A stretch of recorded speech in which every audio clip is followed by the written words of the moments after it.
It's now my privilege to introduce U.S. Congressman Rob Pittenger, a representative for the citizens of North Carolina's 9th Congressional District since 2013.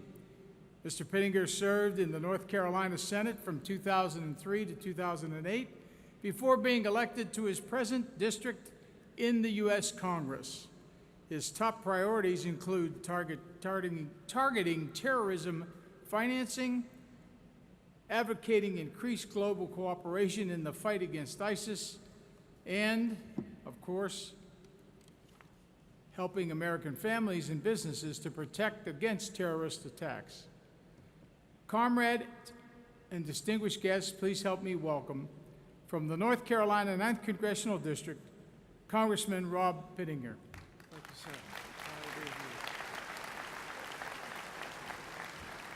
Thank you. Good morning.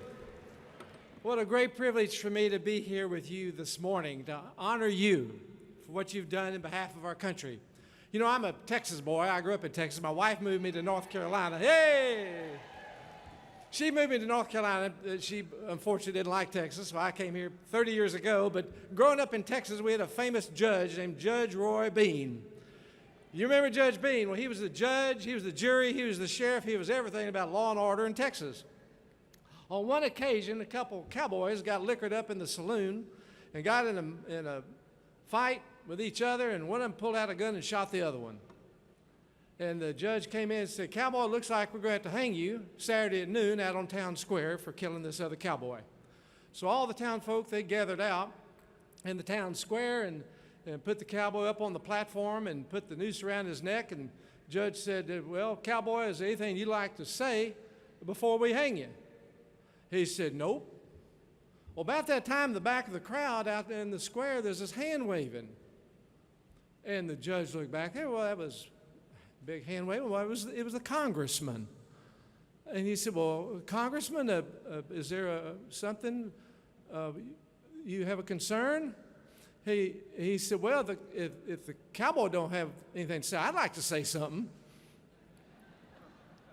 And the cowboy looked at the judge, said, "Judge, you mind doing me a favor?" "Whatever you want, cowboy, this is your day." He said, "Do you mind hanging me before he speaks?" Such is the life of the member of Congress. But we're here to honor you today. You know, as I walk up those worn stone steps of the Capitol every day to go vote, and I look at the dome of that Capitol, well, what do I see? Freedom, liberty, America, unique to the world. As I travel the world, that dome is envied by every country in the world. And where do we get that freedom? Where do we get that liberty? We got it because of you. And that's why I'm so honored today to come and pay tribute to what you've done in behalf of our country. We're so indebted to you for your commitment. The first time I moved to Washington, D.C. was in 1975. I was there working for Bill Bright, president of an organization named Campus Crusade for Christ. I was in my mid-20s, and I lived in a small apartment right behind Iwo Jima Memorial. And every Tuesday at 5 o'clock, the Marine Band would come and they would serenade right there on the base of Iwo Jima. It was so impressive, such a moving experience. And I tried to get back every Tuesday to watch it. On one Tuesday in November of 1975, I came and there they were gathered around Iwo Jima. But it was different that day. They were dressed all in different uniforms. So I went down the steps, went out to the grounds, found a young officer. I said, "Sir, tell me, why are you in different uniforms today?" He said, "Sir, today is the 200th anniversary of the Marines. And those uniforms you see represent every battle and war we fought in the last 200 years.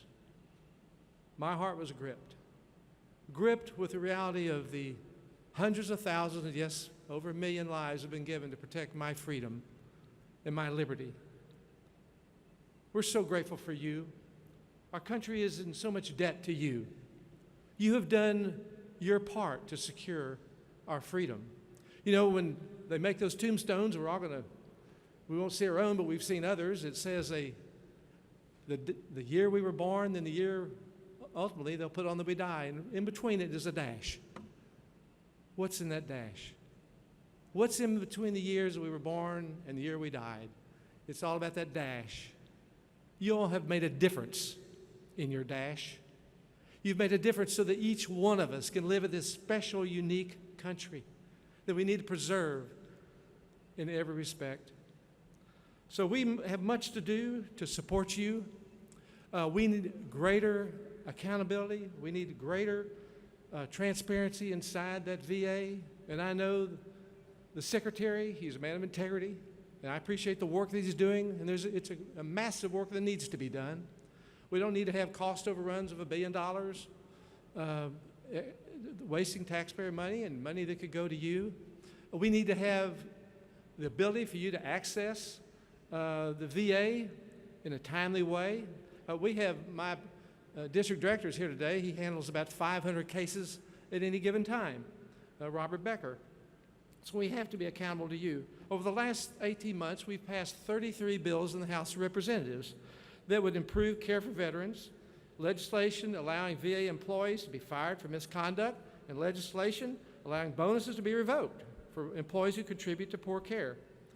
Building on these 33 bills is another bill that I have co-sponsored with the chairman of our committee, Jeff Miller. It's called the VA Accountability Act. Here's what it does. It shortens the firing and demotion appeals process from the current 1-year average down to 77 days. It strips senior executives of certain bureaucratic protections. It streamlines the whistleblower process and provides new protections for whistleblowers. And more importantly, it reforms the VA's broken disability benefits appeals process. It's got to be done. You have served our country honorably. You deserve the best from us. And our commitment is to work with you in every way. One way that's been very important to me is through helping on PTSD. We had a wonderful gentleman, Garland Denny, a veteran, died last October at age 84, but he worked tirelessly the last decade of his life to create a postage stamp for PTSD that would raise money to provide services for those who have suffered so severely from PTSD effects. Well, I'm so pleased to say we wrote a letter. I got my colleagues initially to write a letter to the Postmaster General to ask him to be open to having this kind of stamp. And then another time we did another letter following up to that where over 120 members co-signed another letter with me asking for this specific stamp to be approved. And I'm so pleased that Secretary McDonald has approved that stamp, and we're waiting for a committee to fulfill that.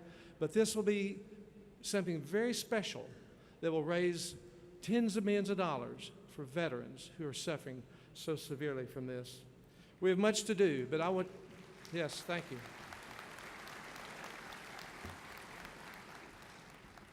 Much more needs to be said, needs to be done, but know this, that you're loved by your country.